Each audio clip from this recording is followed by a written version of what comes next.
সপ্তম হিজরির মুহাররম মাস।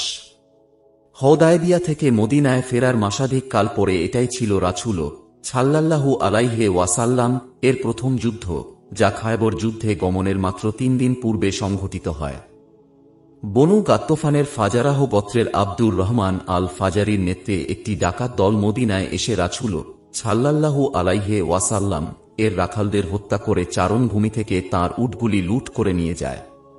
দক্ষ তীরন্দাজ সালামা বিন আকওয়া একাই দৌড়ে তাদের পশ্চাৎধাবন করে জুব্বারাত ঝর্ণা পর্যন্ত দীর্ঘ পথ তাড়িয়ে নিয়ে যান। কখনো পাহাড়ের মাথায় উঠে পাথর ছুঁড়ে, কখনো পেছন থেকে তীর ছুঁড়ে তাদেরকে কাবু করে ফেলেন। অবশেষে তারা তাদের সমস্ত উট, অস্ত্রশস্ত্র ও আসবাবপত্র সমূহ ফেলে পালিয়ে যায়। এ সময় তিনি চিৎকার দিয়ে বলতে থাকেন, আমি ইবনুল আকওয়া, আর আজ হল ধ্বংসের দিন। ইতিমধ্যে পিছে পিছে রাসূল সাল্লাল্লাহু আলাইহি ওয়াসাল্লাম ৫০০ সাহাবীর এক বাহিনী নিয়ে সন্ধ্যার পরে উপস্থিত হন।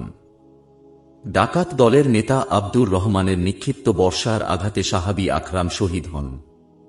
পরক্ষণেই আবু কাতাদার বর্ষার আঘাতে আব্দুর রহমান নিহত হয়। সালামা বিন আকওয়া এর দুঃসাহস ও বীরত্বের পুরস্কার স্বরূপ আল্লাহর রাসূল সাল্লাল্লাহু আলাইহি ওয়াসাল্লাম তাকে গনিমতের ২ অংশ দান করেন, যার মধ্যে পদাতিকের একাংশ ও অশ্বারোহীর একাংশ। মদিনায় ফেরার সময় সম্মান স্বরূপ নিজের সবচেয়ে দ্রুতগামী আজবা উটের পিঠে তাকে বসিয়ে নেন। এই যুদ্ধে মদিনার আমির ছিলেন আব্দুল্লাহ ইবনে উম্মে মাকতুম রাদিয়াল্লাহু আনহু এবং পতাকাবাহী ছিলেন মিকদাদ বিন আমর রাদিয়াল্লাহু আনহু। সপ্তম হিজরির মুহাররম মাস। কুরাইশদের সঙ্গে সন্ধি চুক্তির পর সকল ষড়যন্ত্রের মূল ঘাঁটি খায়বরের ইহুদিদের প্রতি এই অভিযান পরিচালিত হয়। হুদায়বিয়ার সন্ধি ও বায়াতে রিজওয়ানে উপস্থিত ১৪০০ সাহাবীকে নিয়ে আল্লাহর রাসূল সাল্লাল্লাহু আলাইহি ওয়াসাল্লাম স্বয়ং এই অভিযান পরিচালনা করেন। তিনি কোনো মুনাফিককে এ যুদ্ধে নেননি। এই যুদ্ধে মুসলিম পক্ষে ১৬ জন শহীদ এবং ইহুদি পক্ষে ৯৩ জন নিহত হয়। ইহুদিদের বিতাড়িত করার সিদ্ধান্ত হয়, তবে তাদের আবেদন মতে উৎপন্ন ফসলের অর্ধেক ভাগ দেবার শর্তে তাদেরকে সেখানে বসবাস করার সাময়িক অনুমতি দেওয়া হয়। যুদ্ধে বিপুল পরিমাণ গনিমত হস্তগত হয়, যাতে মুসলমানদের অভাব দূর হয়ে যায়। এই সময় ফাদাকের ইহুদিদের নিকটে ইসলামের দাওয়াত দিয়ে রাসূলুল্লাহ সাল্লাল্লাহু আলাইহি ওয়াসাল্লাম মুহাইয়েছাহ বিন মাসুদকে প্রেরণ করেন। খায়বর বিজয়ের পর তারা নিজেরা রাসূল সাল্লাল্লাহু আলাইহি ওয়াসাল্লাম এর নিকটে দূত পাঠিয়ে আত্মসমর্পণ করে এবং খায়বরবাসীদের ন্যায় অর্ধেক ফসলে সন্ধি চুক্তি করে। বিনা যুদ্ধে ও স্রেফ রাসূল সাল্লাল্লাহু আলাইহি ওয়াসাল্লাম এর দাওয়াতে বিজয় হওয়ায় ফাদাক ভূমি কেবল রাসূল সাল্লাল্লাহু আলাইহি ওয়াসাল্লাম এর জন্য নির্দিষ্ট করা হয়। বিস্তারিত বিবরণ নিম্নরূপ। জিলহজের মাঝামাঝিতে হুদায়বিয়া থেকে ফিরে মুহররম মাসের শেষ ভাগে কোনো একদিন রাসূলুল্লাহ সাল্লাল্লাহু আলাইহি ওয়াসাল্লাম খায়বর অভিমুখে যাত্রা করেন। এ সময় তিনি শেবা বিন উরফুত্তাহ গেফারিকে মদিনার প্রশাসক নিয়োগ করে যান। মুসলিম শক্তির বিরুদ্ধে যুদ্ধরত ৩টি শক্তি কুরাইশ, বনু গাত্তফান ও ইহুদি, এগুলির মধ্যে প্রধান শক্তি কুরাইশদের সাথে হুদায়বিয়ার সন্ধির ফলে বনু গাত্তফান ও বেদুইন গোত্রগুলি এমনিতেই দুর্বল হয়ে পড়ে। বাকি রইল ইহুদিরা, যারা মদিনা থেকে বিতাড়িত হয়ে খায়বরে গিয়ে বস্তি স্থাপন করে এবং সেখান থেকেই মুসলমানদের বিরুদ্ধে সকল প্রকারের ষড়যন্ত্র করে। বরং বলা চলে যে খায়বর ছিল তখন মুসলমানদের বিরুদ্ধে পরিচালিত সকল চক্রান্ত ও ষড়যন্ত্রের কেন্দ্রবিন্দু। তাই এদেরকে দমন করার জন্য এই অভিযান পরিচালিত হয়। এই অভিযানে যাতে কোনো মুনাফিক যেতে না পারে সেজন্য আল্লাহ পূর্বেই আয়াত নাজিল করেন। তাছাড়া এ যুদ্ধে যে মুসলিম বাহিনী বিজয়ী হবে এবং প্রচুর গনিমত লাভ করবে সে বিষয়ে আগাম ভবিষ্যৎবাণী নাজিল হয়েছিল। ফলে আল্লাহর রাসূল সাল্লাল্লাহু আলাইহি ওয়াসাল্লাম কেবলমাত্র ওই সকল সাথীকে সঙ্গে নিলেন যারা হুদায়বিয়ার সফরে বায়াতুর রিজওয়ানে শরীক ছিলেন, যাদের সংখ্যা ছিল প্রায় ১৪০০। এদের সাথে কিছু সংখ্যক মহিলা সাহাবী ছিলেন, যারা আহতদের সেবা যত্নে নিযুক্ত হন। আল্লাহ পাকের এই আগাম হুঁশিয়ারির কারণ ছিল এই যে মুনাফিকদের সঙ্গে ইহুদিদের সখ্যতা ছিল বহু পুরাতন। তাই তারা যুদ্ধে গেলে তারা বরং ইহুদিদের স্বার্থেই কাজ করবে, যা মুসলিম বাহিনীর চরম ক্ষতির কারণ হবে। রাসূলুল্লাহ সাল্লাল্লাহু আলাইহি ওয়াসাল্লাম এর খায়বর অভিযানের গোপন খবর মুনাফিক নেতা আব্দুল্লাহ ইবনে উবাই আগেভাগেই ইহুদিদের জানিয়ে দিয়ে তাদের কাছে পত্র পাঠায়। তাতে তাদেরকে যুদ্ধের জন্য প্ররোচিত করা হয় এবং এ কথাও বলা হয় যে তোমরা অবশ্যই জিতবে, কেননা মুহাম্মাদের লোক সংখ্যা অতীব নগণ্য এবং তারা প্রায় রিক্তহস্ত। খায়বরের ইহুদিরা এই খবর পেয়ে তাদের মিত্র বনু গাত্তফানের নিকটে সাহায্য চেয়ে লোক পাঠায়। তাদেরকে বলা হয় যে মুসলমানদের বিরুদ্ধে জয় লাভ করলে খায়বরের মোট উৎপন্ন ফসলের অর্ধেক তাদেরকে দেওয়া হবে। উক্ত লোভনীয় প্রস্তাব পেয়ে বনু গাত্তফানের লোকেরা পূর্ণ প্রস্তুতি নিয়ে খায়বর অভিমুখে রওনা হয়। কিছু দূর গিয়েই তারা পিছন দিকে শোরগোল শুনে ভাবল হয়তোবা মুসলিম বাহিনী তাদের সন্তানাদি ও পশুপালের উপরে হামলা চালিয়েছে। ফলে তারা খায়বরের চিন্তা বাদ দিয়ে শস্যগৃহ অভিমুখে প্রত্যাবর্তন করল। বলা বাহুল্য এটা ছিল আল্লাহর অদৃশ্য সাহায্য। এর দ্বারা এ কথাও বোঝা যায় যে মুসলমানদের ব্যাপারে তারা দারুণ ভীত ছিল, কেননা ইতিপূর্বে তারা খন্দকের যুদ্ধে পরাজিত হয়ে ফিরে এসেছে। এরপর সম্প্রতি কুরাইশরা মুসলমানদের সঙ্গে হুদায়বিয়ায় সন্ধি চুক্তি করেছে। তাতে মুসলিম ভীতি সর্বত্র আরও ব্যাপকতা লাভ করে। যুদ্ধ কৌশল বিবেচনা করে রাসূলুল্লাহ সাল্লাল্লাহু আলাইহি ওয়াসাল্লাম উত্তর দিকে সিরিয়ার পথ ধরে খায়বর অভিমুখে যাত্রা করলেন, যাতে বনু গাত্তফানের পক্ষ থেকে ইহুদিদের সাহায্য প্রাপ্তির পথ বন্ধ করা যায় এবং ইহুদিরাও এ পথে পালিয়ে যাবার সুযোগ না পায়। পথিমধ্যের ঘটনা নিম্নরূপ। এক সালামা ইবনুল আকওয়া বলেন, খায়বরের পথে আমরা রাতের বেলা পথ চলছিলাম। ইতিমধ্যে জনৈক ব্যক্তি আমার চাচা আমের ইবনুল আকওয়াকে বলল, হে আমের, তুমি কি আমাদেরকে তোমার অসাধারণ কাব্য কথা কিছু শোনাবে না? আমের ছিলেন একজন উঁচুদরের কবি। এ কথা শুনে তিনি নিজের বাহন থেকে নামলেন ও নিজ কওমের জন্য প্রার্থনামূলক কবিতা বলা শুরু করলেন। হে আল্লাহ, যদি তুমি অনুগ্রহ না করতে তাহলে আমরা হেদায়াত পেতাম না, সাদাকা করতাম না, সালাতও আদায় করতাম না। আমরা তোমার জন্য উৎসর্গিত। অতএব তুমি আমাদের ক্ষমা করো যে সব পাপ আমরা অবশিষ্ট রেখেছি, অর্থাৎ যা থেকে তোবা করিনি। তুমি আমাদের পাগুলিকে দৃঢ় রেখো যদি আমরা যুদ্ধের মোকাবিলা করি। আমাদের উপরে তুমি প্রশান্তি নাজিল করো। আমাদেরকে যখন ভয় দেখানো হয় তখন আমরা তা প্রত্যাখ্যান করি। বস্তুত ভয়ের সময় লোকেরা আমাদের উপর ভরসা করে থাকে। ইবনু হাজার বলেন, উৎসর্গিত কথাটি বান্দার জন্য হয়, আল্লাহর জন্য নয়। তবে এখানে প্রকাশ্য অর্থ উদ্দেশ্য নয়, বরং এর দ্বারা আল্লাহর জন্য আমাদের যাবতীয় সম্মান ও ভালোবাসা উৎসর্গিত বোঝানো হয়েছে। রাসূলুল্লাহ সাল্লাল্লাহু আলাইহি ওয়াসাল্লাম জিজ্ঞেস করলেন, এই চালকটি কে? লোকেরা বলল, আমের ইবনুল আকওয়া। রাসূলুল্লাহ সাল্লাল্লাহু আলাইহি ওয়াসাল্লাম বললেন, আল্লাহ তার উপরে রহম করুন। তখন একজন ব্যক্তি বলে উঠল, হে আল্লাহর নবী, তার উপরে তো শাহাদাত ওয়াজিব হয়ে গেল। যদি আপনি তার দ্বারা আমাদের উপকৃত হওয়ার সুযোগ করে দিতেন, অর্থাৎ যদি তার হায়াত বৃদ্ধির জন্য আপনি দোয়া করতেন। কেননা সাহাবায়ে কেরাম জানতেন যে যুদ্ধের সময় রাসূলুল্লাহ সাল্লাল্লাহু আলাইহি ওয়াসাল্লাম কারো জন্য রহমত ও মাগফিরাত এর দোয়া করলে তিনি শাহাদাত লাভ করতেন। আর খায়বর যুদ্ধে সেটাই বাস্তবে দেখা গেছে, আমের ইবনুল আকওয়া এর শাহাদাতের মধ্য দিয়ে। এর দ্বারা যেন এই ভ্রান্ত আকীদা সৃষ্টি না হয়। রাসূল সাল্লাল্লাহু আলাইহি ওয়াসাল্লাম গায়েব জানতেন, কেননা গায়েবের চাবিকাঠি আল্লাহর হাতে। তিনি ব্যতীত তা কেউই জানে না, বরং এটি তাঁর উপর ওহী করা হয়ে থাকতে পারে, কেননা ওহী ব্যতীত কোনো কথা তিনি বলেন না।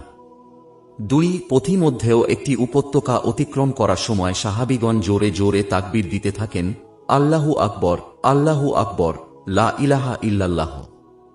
তখন রাসূল সাল্লাল্লাহু আলাইহি ওয়াসাল্লাম বললেন, তোমরা নরম কণ্ঠে বলো, কেননা তোমরা কোনো বধির বা অনুপস্থিত সত্তাকে ডাকছ না, বরং তোমরা ডাকছ একজন সদা শ্রবণকারী ও সদা নিকটবর্তী এক সত্তাকে। এর অর্থ এটা নয় যে আদৌ উচ্চৈঃস্বরে তাকবীর দেওয়া যাবে না, বরং প্রয়োজন বোধে অবশ্যই তা করা যাবে। যেমন তালবিয়াহ, লা হাওলা ওয়ালা কুওয়াতা ইন্না লিল্লাহ ইত্যাদি সর্বে পাঠ করা, যেগুলি অন্যান্য হাদিস সমূহ দ্বারা প্রমাণিত। অবশ্য এখানে যুদ্ধের কোনো কৌশল থাকতে পারে। ৩ খায়বরের সন্নিকটে শাহবা নামক স্থানে অবতরণ করে রাসূল সাল্লাল্লাহু আলাইহি ওয়াসাল্লাম আসরের সালাত আদায় করেন। অতঃপর তিনি খাবার চাইলেন, কিন্তু কেবল কিছু ছাতু পাওয়া গেল। তিনি তাই মাখাতে বললেন। অতঃপর তিনি খেলেন ও সাহাবায়ে কেরাম খেলেন। অতঃপর শুধুমাত্র কুলি করে একই অজুতে মাগরিব পড়লেন। অতঃপর এশা পড়লেন। এটা নিঃসন্দেহে রাসূল সাল্লাল্লাহু আলাইহি ওয়াসাল্লাম এর একটি মুজেজা, যেমনটি ঘটেছিল ইতিপূর্বে খন্দকের যুদ্ধে পেটে পাথর বাঁধা ক্ষুধার্ত নবী ও তাঁর সাহাবীগণের খাদ্যের ব্যাপারে। রাসূল সাল্লাল্লাহু আলাইহি ওয়াসাল্লাম এর নীতি ছিল কোথাও যুদ্ধের জন্য গেলে আগের দিন রাতে গিয়ে সেখানে অবস্থান নিতেন, অতঃপর সকালে হামলা করতেন। খায়বরের ক্ষেত্রেও তাই করলেন। তবে শিবিরের স্থান নির্বাচনের ব্যাপারে তিনি পূর্ব সিদ্ধান্ত বাতিল করে অভিজ্ঞ যুদ্ধবিশারদ আনসার সাহাবী হুবাব ইবনুল মুনজিরের পরামর্শকে অগ্রাধিকার দিয়ে খায়বরের এত নিকটে গিয়ে শিবির সন্নিবেশ করলেন, যেখান থেকে শহর পরিষ্কার দেখা যায়। সেখানে পৌঁছে তিনি সবাইকে বললেন, তোমরা থামো। অতঃপর তিনি আল্লাহর নিকট নিম্নোক্তভাবে আকুল প্রার্থনা করলেন, হে আল্লাহ, তুমি সপ্তম আকাশ ও যেসবের উপরে এর ছায়া রয়েছে তার প্রভু, সপ্তম জমিন ও যা কিছু সে বহন করছে তার প্রভু, ঝঞ্ঝা বায়ু এবং যা কিছু তা উড়িয়ে নেয় তার প্রভু, শয়তান সমূহ ও যাদেরকে তারা পথভ্রষ্ট করেছে তাদের প্রভু। আমরা তোমার নিকটে এই জনপদের কল্যাণের বাসিন্দাদের কল্যাণ ও এর মধ্যে যা কিছু আছে সবকিছুর কল্যাণ প্রার্থনা করছি।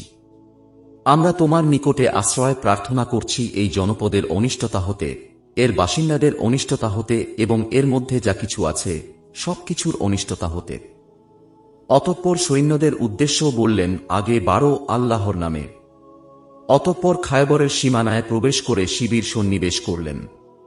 মদিনা হতে প্রায় ১৭০ কিলোমিটার উত্তর পূর্বে অবস্থিত খায়বর একটি বড় শহরের নাম। শহরটি অনেকগুলি দুর্গবেষ্টিত এবং চাষাবাদ যোগ্য কৃষিজমি সমৃদ্ধ। খায়বরের জনবসতি দুটি অঞ্চলে বিভক্ত। প্রথম অঞ্চলটিতে ৫টি দুর্গ এবং দ্বিতীয় অঞ্চলটিতে ৩টি দুর্গ ছিল। প্রথম অঞ্চলটি দুভাগে বিভক্ত। এক ভাগের নাম নাত্তাত। এ ভাগে ছিল সবচেয়ে বড় নাইম সহ ৩টি দুর্গ এবং আরেক ভাগের নাম শিক। এ ভাগে ছিল বাকি দুটি দুর্গ। অন্য অঞ্চলটির নাম কাতিবাহ। এ অঞ্চলে ছিল প্রসিদ্ধ কামুচ দুর্গ সহ মোট ৩টি দুর্গ। দুই অঞ্চলের বড় বড় ৮টি দুর্গ ছাড়াও ছোট বড় আরও কিছু দুর্গ ও কেল্লা ছিল, তবে সেইগুলি শক্তি ও নিরাপত্তার দিক দিয়ে উপরোক্ত দুর্গগুলির সমপর্যায়ের ছিল না। খায়বরের যুদ্ধ মূলত প্রথম অঞ্চলেই সীমাবদ্ধ ছিল। দ্বিতীয় অঞ্চলের দুর্গ ৩টি বিনা যুদ্ধে আত্মসমর্পণ করে। ৮টি দুর্গের মধ্যে সেরা ছিল নায়েম দুর্গ, যা ইহুদি বীর মারহাব এর নেতৃত্বাধীন ছিল, যাকে ১০০০ বীরের সমকক্ষ বলা হতো। কৌশলগত দিক দিয়ে এটা স্থান ছিল সবার উপরে। সেজন্য রাসূল সাল্লাল্লাহু আলাইহি ওয়াসাল্লাম প্রথমেই এটাকে জয় করার দিকে মনোযোগ দেন। রাতের বেলা রাসূলুল্লাহ সাল্লাল্লাহু আলাইহি ওয়াসাল্লাম বললেন, কাল সকালে আমি এমন একজনের হাতে পতাকা দেব যে আল্লাহ ও তাঁর রাসূলকে ভালোবাসে এবং যাকে আল্লাহ ও তাঁর রাসূল ভালোবাসেন। সকালে সবাই রাসূল সাল্লাল্লাহু আলাইহি ওয়াসাল্লাম এর দরবারে হাজির হলেন। নেতৃস্থানীয় প্রত্যেকের ধারণা পতাকা তার হাতে আসবে। এমন সময় রাসূল সাল্লাল্লাহু আলাইহি ওয়াসাল্লাম বললেন, আলী ইবনু আবি তালেব কোথায়? সবাই বলল, চোখের অসুখের কারণে তিনি পিছনে পড়েছেন। রাসূল সাল্লাল্লাহু আলাইহি ওয়াসাল্লাম বললেন, তার কাছে লোক পাঠাও এবং তাকে আমার কাছে নিয়ে এসো। অতঃপর তাকে আনা হল। রাসূলুল্লাহ সাল্লাল্লাহু আলাইহি ওয়াসাল্লাম নিজ মুখের লালা তার চোখে লাগিয়ে দিলেন এবং তার জন্য সুস্থতার দোয়া করলেন। ফলে তিনি এমনভাবে সুস্থ হলেন যেন ইতিপূর্বে তার চোখে কোনো অসুখ ছিল না। অতঃপর রাসূল সাল্লাল্লাহু আলাইহি ওয়াসাল্লাম তার হাতে পতাকা দিয়ে বললেন, ধীরে সুস্থে এগিয়ে যাও যতক্ষণ না তাদের এলাকায় অবতরণ করো। অতঃপর তাদেরকে ইসলামের প্রতি দাওয়াত দাও এবং জানিয়ে দাও আল্লাহর হক হিসাবে তাদের উপরে কি কি বিষয়ে ওয়াজিব রয়েছে। আল্লাহর কসম, যদি আল্লাহ তোমার দ্বারা একজন লোককেও হেদায়াত দান করেন, তবে সেটি তোমার জন্য মূল্যবান লাল উটের কুরবানির চাইতে উত্তম হবে। যুদ্ধক্ষেত্রে দাঁড়িয়ে রাসূল সাল্লাল্লাহু আলাইহি ওয়াসাল্লাম এর এই বক্তব্যের মাধ্যমে তাঁর শান্তিবাদী নীতি ফুটে ওঠে। অতঃপর আলী রাদিয়াল্লাহু আনহু সেনাদল নিয়ে নাইম দুর্গের সম্মুখে উপস্থিত হলেন ও দুর্গবাসীদের প্রথমে ইসলামের দাওয়াত দিলেন। ইহুদিরা এই দাওয়াত প্রত্যাখ্যান করল এবং তাদের নেতা মারহাব দর্পভরে কবিতা বলে এগিয়ে এসে দ্বন্দ্বযুদ্ধের আহ্বান জানাল। মারহাবের দর্পিত আহ্বানে সাড়া দিয়ে পাল্টা কবিতা বলে আমের ইবনুল আকওয়া ঝাঁপিয়ে পড়লেন, কিন্তু তার তরবারি আকারে ছোট থাকায় তার আঘাত মারহাবের পায়ের গোছায় না লেগে উল্টা নিজের হাঁটুতে এসে লাগে, যাতে তিনি আহত হন ও পরে মৃত্যুবরণ করেন। নিজের আঘাতে শহীদ হওয়ায় আল্লাহর রাসূল সাল্লাল্লাহু আলাইহি ওয়াসাল্লাম বলেন যে তিনি দ্বিগুণ সওয়াবের অধিকারী হবেন। এরপর মারহাব পুনরায় গর্বভরে কবিতা আওড়াতে থাকে ও মুসলিম বাহিনীর প্রতি দ্বন্দ্বযুদ্ধের আহ্বান জানাতে থাকে। তখন সেনাপতি আলী রাদিয়াল্লাহু আনহু তার দর্প চূর্ণ করার জন্য নিজেই এগিয়ে গেলেন এবং গর্বভরে কবিতা বলে সিংহের মতো ঝাঁপিয়ে পড়ে তাকে এক আঘাতেই শেষ করে দিলেন। এভাবে তাঁর হাতেই মূলত নাইম দুর্গ জয় হয়ে গেল। হযরত আলী রাদিয়াল্লাহু আনহু তাঁর পঠিত উক্ত কবিতায় নিজের সম্পর্কে বলেন, আমি সেই ব্যক্তি আমার মা যার নাম রেখেছিলেন হায়দার বাঘ, তাই বনের বাঘের মতো ভয়ঙ্কর আমি তাদেরকে অতি দ্রুত অধিক সংখ্যায় হত্যা করব। এ কারণে হযরত আলীকে আলী হায়দার বলা হয়। মারহাব নিহত হওয়ার পরে তার ভাই ইয়াসের এগিয়ে আসে। সে জুবায়ের রাদিয়াল্লাহু আনহু এর হাতে নিহত হয়। তারপর উভয় পক্ষে কিছুক্ষণ যুদ্ধ চলে। তাদের নেতৃস্থানীয় ইহুদিদের অনেকে নিহত হয়। ফলে যুদ্ধ দ্রুত শেষ হয়ে যায় এবং নাইম দুর্গ বিজয় সমাপ্ত হয়। নাইম দুর্গ জয়ের পর দ্বিতীয় প্রধান দুর্গ ছাব বিন মুয়াজ দুর্গটি বিজয় হয় হযরত হুবাব ইবনুল মুনজির রাদিয়াল্লাহু আনহু এর নেতৃত্বে 3 দিন অবরোধের পর। এই দুর্গটি ছিল খাদ্য সম্ভারে পূর্ণ, আর এই সময় মুসলিম সেনাদলে দারুণ খাদ্য সংকট চলছিল। তখন এ দুর্গটি জয়ের জন্য আল্লাহর নিকটে রাসূল সাল্লাল্লাহু আলাইহি ওয়াসাল্লাম বিশেষ দোয়া করেন এবং সেদিনই সন্ধ্যার পূর্বে দুর্গ জয় সম্পন্ন হয়। এ সময় ক্ষুধার তাড়নায় মুসলিম সেনাদলের কেউ কেউ গাধা জবহ করে তার গোশত রান্না শুরু করে দেয়। এ খবর শুনে রাসূল সাল্লাল্লাহু আলাইহি ওয়াসাল্লাম গৃহপালিত গাধার গোশত খাওয়া নিষিদ্ধ করে দেন। এই দুর্গ থেকে সেই আমলের প্রচলিত কিছু ট্যাঙ্ক ও কামান, মিনজানিক ও দাব্বাবাহ হস্তগত হয়, যা দুর্গ দুয়ার ভাঙ্গা এবং পাহাড়ের চূড়া বা উচ্চভূমিতে আগুনের গোলা নিক্ষেপের কাজে ব্যবহৃত হতো। পরবর্তী যুদ্ধগুলিতে যা খুবই কার্যকর প্রমাণিত হয়। যেমন অত্যন্ত মজবুত নেজার দুর্গটি জয় করার সময় আল্লাহর রাসূল সাল্লাল্লাহু আলাইহি ওয়াসাল্লাম উক্ত ট্যাঙ্ক ও কামানের গোলা নিক্ষেপ করে সহজ বিজয় অর্জন করেন। ইসলামের ইতিহাসে এটিই ছিল যুদ্ধে কামান ব্যবহারের প্রথম ঘটনা। নাতাত ও শিখ অঞ্চলে 5টি দুর্গের পতনের পর রাসূলুল্লাহ সাল্লাল্লাহু আলাইহি ওয়াসাল্লাম কাতিবাহ অঞ্চলে গমন করেন ও তাদেরকে অবরোধ করেন। পরে তাদের উপরে কামানের গোলা নিক্ষেপের হুমকি দিলে 14 দিন পর তারা বেরিয়ে এসে আত্মসমর্পণ করে ও সন্ধির প্রস্তাব দেয়। অতঃপর সন্ধি চুক্তির মাধ্যমে কাতিবাহ অঞ্চলের 3টি দুর্গ বিজয় হয়। এভাবে খায়বর বিজয় সম্পন্ন হয়। কাতিবাহ অঞ্চলের বিখ্যাত কামুচ দুর্গের অধিপতি মদিনা হতে ইতিপূর্বে বিতাড়িত বনু নাজির গোত্রের নেতা আবুল হুকাইকের 2 ছেলে সন্ধির বিষয়ে আলোচনার জন্য রাসূল সাল্লাল্লাহু আলাইহি ওয়াসাল্লাম এর নিকটে আসেন।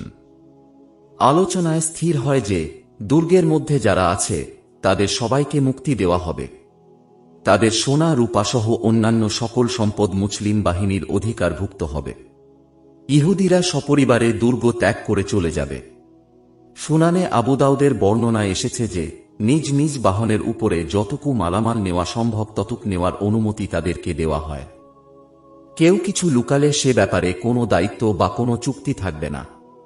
কিন্তু আবুল হুকাইকের ছেলেরা সন্ধি চুক্তি ভঙ্গ করে অনেক মাল লুকিয়ে ফেলে। জিজ্ঞেস করা হল, হুয়াই বিন আখতাব এর মশকটি কোথায়? ইতিপূর্বে মদিনা থেকে বহিষ্কৃত হওয়ার সময় হুয়াই বিন আখতাব চামড়ার মশক ভরে যে সোনা দানা ও অলঙ্কারাদি নিয়ে এসেছিল, সেই মশকটার কথা এখানে বলা হয়েছে। এতদ্ব্যতীত কেনানা বিন আবুল হুকাইকের নিকটে বনু নাজিরের যে মূল্যবান সম্পদরাজি গচ্ছিত ছিল, সেগুলি সে জনশূন্য একটি স্থানে মাটির নিচে পুঁতে রেখেছিল। জিজ্ঞেস করা হলে তারা বলল যে যুদ্ধ ও অন্যান্য কাজে খরচ হয়ে গেছে। অতঃপর সেগুলি পাওয়া গেল। তখন সন্ধি ভঙ্গের অপরাধে ইবনু আবিল হুকাইককে হত্যা করা হল এবং তার পরিবার ও অন্যান্যদের বন্দী করা হল। অতঃপর তাদের সবাইকে খায়বর থেকে বিতাড়িত করতে চাইলে তারা অর্ধেক ফসল দানের বিনিময়ে সন্ধি চুক্তি করে। কেনানাহ বিন আবুল হুকাইকের নব বিবাহিতা স্ত্রী সাফিয়া বিনতে হুয়াই বিন আখতাব বন্দী হন। দাসী হিসাবে প্রথমে তাকে দেহিয়া কালবিকে দেয়া হয়। পরক্ষণেই নেত্রীকন্যা হিসাবে তাকে রাসূল সাল্লাল্লাহু আলাইহি ওয়াসাল্লাম এর ভাগে দেওয়া হয়। রাসূল সাল্লাল্লাহু আলাইহি ওয়াসাল্লাম তাকে ইসলামের দাওয়াত দিলে তিনি ইসলাম কবুল করেন। অতঃপর তাকে মুক্ত করে তিনি তাকে বিবাহের মাধ্যমে স্ত্রীর মর্যাদা দান করেন। এই মুক্তি দানকেই তার মোহরানা হিসাবে গণ্য করা হয়। অতঃপর মদিনায় ফেরার পথে শাহবা নামক স্থানে পৌঁছে সাফিয়া হালাল হলে তার সঙ্গে সেখানে 3 দিন বাসর যাপন করেন। আনাস রাদিয়াল্লাহু আনহু এর মা উম্মে সুলাইম তাকে সাজসজ্জা করে রাসূল সাল্লাল্লাহু আলাইহি ওয়াসাল্লাম এর কাছে পাঠান। এই সময় তার মুখে, অন্য বর্ণনায় 2 চোখে সবুজ দাগ দেখে রাসূল সাল্লাল্লাহু আলাইহি ওয়াসাল্লাম তাকে এর কারণ জিজ্ঞেস করলে তিনি বলেন, হে আল্লাহর রাসূল, আপনার খায়বর আগমনের পূর্বে আমি এক রাতে স্বপ্ন দেখি যে চাঁদ কক্ষচ্যুত হয়ে আমার কোলে পড়ল। এ কথা কেনানাকে বললে সে আমার গালে জোরে থাপ্পড় মারে আর বলে যে, তুমি কি ইয়াছরিবের বাদশাহকে চাও? তিনি বলেন, আমার নিকটে রাসূলুল্লাহ সাল্লাল্লাহু আলাইহি ওয়াসাল্লাম এর চাইতে নিকৃষ্ট ব্যক্তি কেউ ছিলেন না, কারণ তিনি আমার পিতা ও স্বামীকে হত্যা করেছেন। অতঃপর রাসূল সাল্লাল্লাহু আলাইহি ওয়াসাল্লাম আমার নিকটে বারবার ওজর পেশ করেন এবং বলেন, হে সাফিয়া, তোমার পিতা আমার বিরুদ্ধে আরবদের জমা করেছিলেন, তাছাড়া অমুক অমুক কাজ করেছিলেন। অবশেষে আমার অন্তর থেকে তার উপরে বিদ্বেষ দূরীভূত হয়ে যায়। খায়বর বিজয়ের পর রাসূল সাল্লাল্লাহু আলাইহি ওয়াসাল্লাম যখন একটু নিশ্চিন্ত হলেন, তখন বিতাড়িত বনু নাজির গোত্রের অন্যতম নেতা ও কোষাধ্যক্ষ সাল্লাম বিন মিশকামের স্ত্রী জয়নব বিনতুল হারেজ তাকে বকরির ভুনা রান হাদিয়া পাঠায়। সে আগেই জেনে নিয়েছিল যে রাসূল সাল্লাল্লাহু আলাইহি ওয়াসাল্লাম রানের গোশত পছন্দ করেন।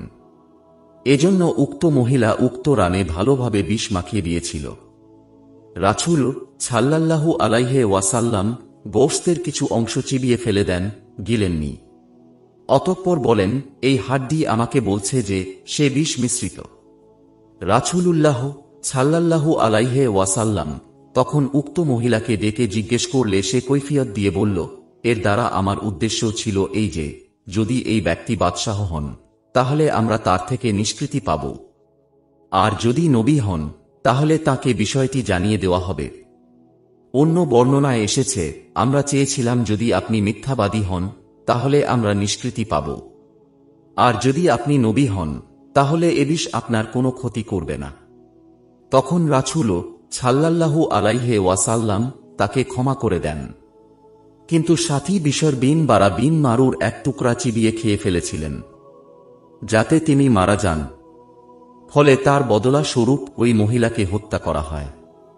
এই যুদ্ধে বিভিন্ন সময়ের সংঘর্ষে সর্বমোট শহীদ মুসলমানের সংখ্যা ছিল 16 জন।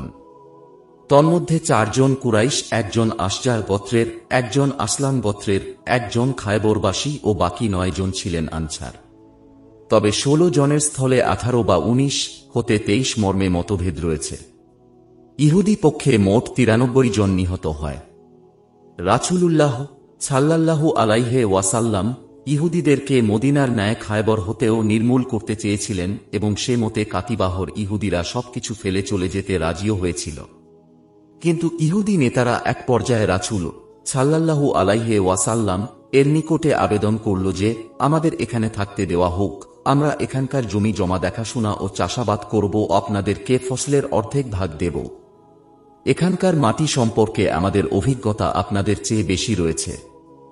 আল্লাহর রাসূল সাল্লাল্লাহু আলাইহি ওয়াসাল্লাম তাদের এ প্রস্তাব বিবেচনা করলেন এবং উৎপন্ন ফসলের অর্ধাংশ প্রদানের শর্তে রাজি হলেন। সেই সাথে বলে দিলেন যতদিন তিনি চাইবেন কেবল ততদিনই এ চুক্তি বহাল থাকবে। প্রয়োজন বোধে যে কোনো সময় এ চুক্তি তিনি বাতিল করে দিবেন। অতঃপর উৎপাদনের পরিমাণ নির্ধারণের জন্য তিনি আব্দুল্লাহ ইবনে রাওয়াহাকে দায়িত্ব দেন। খায়বরের যুদ্ধে ভূমিসহ বিপুল পরিমাণ গনীমত হস্তগত হয়, যার অর্ধেক ভবিষ্যৎ প্রয়োজনের জন্য রেখে দিয়ে বাকি অর্ধেক 1800 ভাগে ভাগ করা হয়। হুদায়বিয়ার 1400 সাথীর মধ্যে উপস্থিত ও অনুপস্থিত সকলের জন্য অংশ নির্ধারিত ছিল। এদের মধ্যে 200 জন ছিলেন অশ্বারোহী, প্রত্যেক পদাতিকের জন্য 1 ভাগ ও অশ্বারোহীর জন্য ঘোড়ার 2 ভাগ সহ 3 ভাগ। এক্ষণে 1200 পদাতিকের জন্য 1200 ভাগ এবং 200 অশ্বারোহীর জন্য 600 ভাগ, সর্বমোট 1800 ভাগে গনীমত বণ্টন করা হয়। উক্ত হিসাবে আল্লাহর রাসূলও একটি ভাগ পান। মহিলাদের জন্য গনীমতের অংশ দেওয়া হয়নি, তবে ফাই থেকে তাদের দেওয়া হয়। এই সময় ফাদাকের খেজুর বাগান রাসূল সাল্লাল্লাহু আলাইহি ওয়াসাল্লাম এর জন্য খাজ হিসাবে বণ্টিত হয়। কেন না রাসূলুল্লাহ সাল্লাল্লাহু আলাইহি ওয়াসাল্লাম যখন প্রথম খায়বরে উপস্থিত হন, তখন তিনি ফাদাকের ইহুদিদের কাছে ইসলামের দাওয়াত দেবার জন্য মুহাইয়েছাহ বিন মাসুদ রাদিয়াল্লাহু আনহু কে পাঠান, কিন্তু তারা বিলম্ব করে। অতঃপর যখন খায়বর বিজয় হল, তখন তারা ভীত হয়ে পড়ল এবং রাসূল সাল্লাল্লাহু আলাইহি ওয়াসাল্লাম এর কাছে দূত পাঠালো এই মর্মে যে খায়বরবাসীদের সঙ্গে ফসলের অর্ধাংশ দেবার শর্তে যে রূপ সন্ধি করা হয়েছে, তারাও অনুরূপ সন্ধিতে আগ্রহী। তাদের এ প্রস্তাব কবুল করা হয় এবং ফাদাকের ভূমি রাসূল সাল্লাল্লাহু আলাইহি ওয়াসাল্লাম এর জন্য নির্দিষ্ট করা হয়।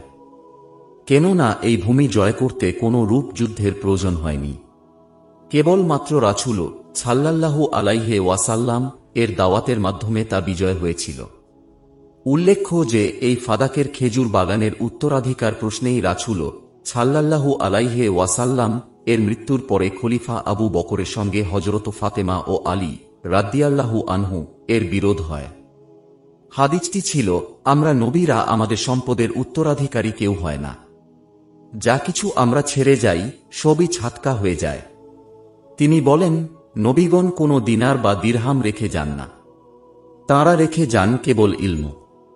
অতএব যে ব্যক্তি তা গ্রহণ করেছে সে পূর্ণ অংশ গ্রহণ করেছে। বলা বাহুল্য যে শিয়ারা এখনও উক্ত ফাদাকের সম্পত্তির দাবিতে অটল। তারা খলিফা আবু বকর ও উমর রাদিয়াল্লাহু আনহু কে দায়ী করে থাকে, অথচ পরে আলী রাদিয়াল্লাহু আনহু নিজে খলিফা হয়েও ওই সম্পত্তি দাবি করেননি। এভাবে খায়বর যুদ্ধে বিপুল গনীমত লাভ হয়, যে বিষয়ে আল্লাহ হুদায়বিয়া থেকে ফেরার পথে আয়াত নাজিল করে বলেছিলেন, আর তিনি তাদের বিপুল পরিমাণ গনীমত লাভের ওয়াদা দিচ্ছেন যা তারা লাভ করবে। বস্তুত আল্লাহ মহাপরাক্রান্ত ও প্রজ্ঞাময়। আল্লাহ তোমাদেরকে বিপুল পরিমাণ গনীমতের ওয়াদা দিচ্ছেন যা তোমরা লাভ করবে। তিনি তোমাদের জন্য এটি ত্বরান্বিত করবেন এবং তোমাদের থেকে লোকদের প্রতিরোধ করবেন, যাতে এটা মুমিনদের জন্য নিদর্শন হয় এবং তিনি তোমাদেরকে সরল পথ প্রদর্শন করেন। মা আয়েশা রাদিয়াল্লাহু আনহু বলেন, খায়বর যুদ্ধে বিজয় লাভের পর আমরা বলতে লাগলাম, এখন আমরা খেজুর খেয়ে তৃপ্ত হতে পারব। খায়বর থেকে মদিনায় ফিরে মুহাজিরগণ আনসারগণকে তাদের দেওয়া খেজুর গাছগুলি ফেরত দেন, কেননা তখন তাদের জন্য খায়বরে খেজুর গাছের ব্যবস্থা হয়ে গিয়েছিল।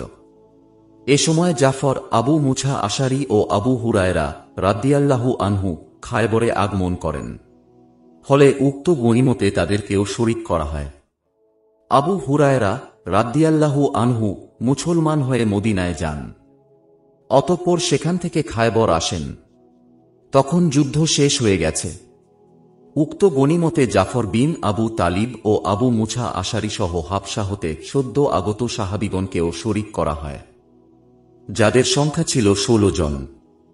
আমর বিন উমাইয়া জামরিকে পূর্বেই আল্লাহর রাসূল সাল্লাল্লাহু আলাইহি ওয়াসাল্লাম বাদশাহ নাজাশীর দরবারে পাঠিয়েছিলেন এদেরকে মদিনায় নিয়ে আসার জন্য। রাসূল সাল্লাল্লাহু আলাইহি ওয়াসাল্লাম এই সময় জাফরকে পেয়ে এত খুশি হয়েছিলেন যে তিনি উঠে তাকে আলিঙ্গন করলেন এবং বললেন, আল্লাহর কসম, আমি জানি না কোনটাতে আমি বেশি খুশি হয়েছি, খায়বর বিজয়ে না জাফরের আগমনে। এ সময় বাদশাহ নাজাশী জাফরের মাধ্যমে বহুমূল্য উপরুকনাদি সহ ভাতিজা জুমিকুমারকে রাসূল সাল্লাল্লাহু আলাইহি ওয়াসাল্লাম এর খিদমতের জন্য পাঠিয়েছিলেন। উল্লেখ্য যে রাসূল সাল্লাল্লাহু আলাইহি ওয়াসাল্লাম এর আবির্ভাবের খবর শুনে আবু মুসা আশারী ইয়ামন হতে তার গোত্রের 50-এর অধিক লোক নিয়ে মদিনার উদ্দেশ্য হিজরত করেন, কিন্তু পথিমধ্যে তাদের নৌকা পথ হারিয়ে তাদেরকে নাজাশীর দেশে নামিয়ে দেয়। আর সেখানেই জাফর রাদিয়াল্লাহু আনহু এর সাথে তাদের সাক্ষাৎ হয়ে যায়। ফলে তারা তাদের সঙ্গেই সেখানে অবস্থান করেন ও পরে সেখান থেকে খায়বরে আসেন ও রাসূল সাল্লাল্লাহু আলাইহি ওয়াসাল্লাম এর সাথে সাক্ষাৎ করেন। শাদ্দাদ বিন হাদ রাদিয়াল্লাহু আনহু বলেন, জনৈক বেদুইন মুসলমান হলে খায়বরের যুদ্ধের গনিমতের অংশ তাকেও দেয়া হয়। সে দুম্বা চড়াত। গনিমতের মাল নিয়ে সে রাসূল সাল্লাল্লাহু আলাইহি ওয়াসাল্লাম এর দরবারে উপস্থিত হল এবং বলল, হে আল্লাহর রাসূল, আমি তো এজন্য আপনার সাথী হইনি, আমি তো এসেছিলাম এজন্য যাতে আমার কণ্ঠনালীতে একটা তীর লাগে আর আমি শহীদ হয়ে জান্নাতে প্রবেশ করি। রাসূল সাল্লাল্লাহু আলাইহি ওয়াসাল্লাম বললেন, যদি তুমি সত্য হও তাহলে আল্লাহ তোমার আকাঙ্ক্ষা পূর্ণ করবেন। এরপর সে যুদ্ধে গমন করল এবং কণ্ঠনালীতে তীর লেগে সে শহীদ হয়ে গেল। তার লাশের পাশ দিয়ে যাবার সময় রাসূল সাল্লাল্লাহু আলাইহি ওয়াসাল্লাম তাকে চিনতে পেরে বলেন, এ ব্যক্তি কি সেই? লোকেরা বলল, হ্যাঁ। তখন রাসূল সাল্লাল্লাহু আলাইহি ওয়াসাল্লাম বললেন, আল্লাহর সঙ্গে তার কারবার সত্য ছিল, আল্লাহ তার আকাঙ্ক্ষা পূর্ণ করেছেন। অতঃপর তিনি স্বীয় জুব্বা দিয়ে তার কাফন পরান ও জানাজা করেন। তার জন্য তিনি দোয়া করেন, হে আল্লাহ, এটি তোমার বান্দা, বেরিয়েছিল তোমার রাস্তায় মুহাজির হিসাবে, অতঃপর শহীদ হয়ে গেছে, আমি তার সাক্ষী। একই ঘটনা জাবের বিন আব্দুল্লাহ বলেন, আমরা রাসূল সাল্লাল্লাহু আলাইহি ওয়াসাল্লাম এর সাথে খায়বর যুদ্ধে ছিলাম। অতঃপর একটি ছোট সেনাদল বেরিয়ে যায়। তারা একজন মেষচারককে ধরে আনে। সে রাসূল সাল্লাল্লাহু আলাইহি ওয়াসাল্লাম কে এসে বলে যে, আমি আপনার উপর ঈমান এনেছি এবং যুদ্ধ করে শহীদ হতে চাই, কিন্তু আমার এই মেষপালের উপায় কি হবে? এগুলি আমার নিকট অন্যের আমানত। জবাবে রাসূল সাল্লাল্লাহু আলাইহি ওয়াসাল্লাম বললেন, তুমি এগুলি শস্য মনিবের বাড়ির উদ্দেশ্য হাঁকিয়ে দাও। সে তাই করল। রাসূল সাল্লাল্লাহু আলাইহি ওয়াসাল্লাম তাদের সম্মুখ দিকে একমুষ্টি মাটি ছুঁড়ে মারলেন। অতঃপর প্রত্যেকটি দুম্বা শস্য মালিকের বাড়িতে পৌঁছে গেলে সে ফিরে এলো এবং যুদ্ধে যোগদান করল। অতঃপর সে একটি তীর বিদ্ধ হয়ে শহীদ হয়ে গেল, অথচ ওই ব্যক্তি আল্লাহর জন্য কখনো একটি সিজদাও করেনি। খায়বর বিজয় সম্পন্ন করার পর রাসূলুল্লাহ সাল্লাল্লাহু আলাইহি ওয়াসাল্লাম পার্শ্ববর্তী ইহুদি জনপদ ওয়াদিল কোরা এবং তায়মা এর দিকে মনোনিবেশ করলেন, যাতে এরা পরবর্তীতে মাথা চাড়া না দেয়। এদের সাথে আরবদের একটি দল গিয়ে মিলিত হয়েছিল। মুসলিম বাহিনী ওয়াদিল কোরা উপস্থিত হলে ইহুদিরা তীর নিক্ষেপ শুরু করল। তাতে মিদাম নামক রাসূল সাল্লাল্লাহু আলাইহি ওয়াসাল্লাম এর জনৈক গোলাম মৃত্যুবরণ করে। সাথীরা তাকে সম্ভাষণ জানিয়ে বলে ওঠেন, তার জন্য জান্নাত। তখন রাসূল সাল্লাল্লাহু আলাইহি ওয়াসাল্লাম রাগত্বস্বরে বললেন, কখনো না।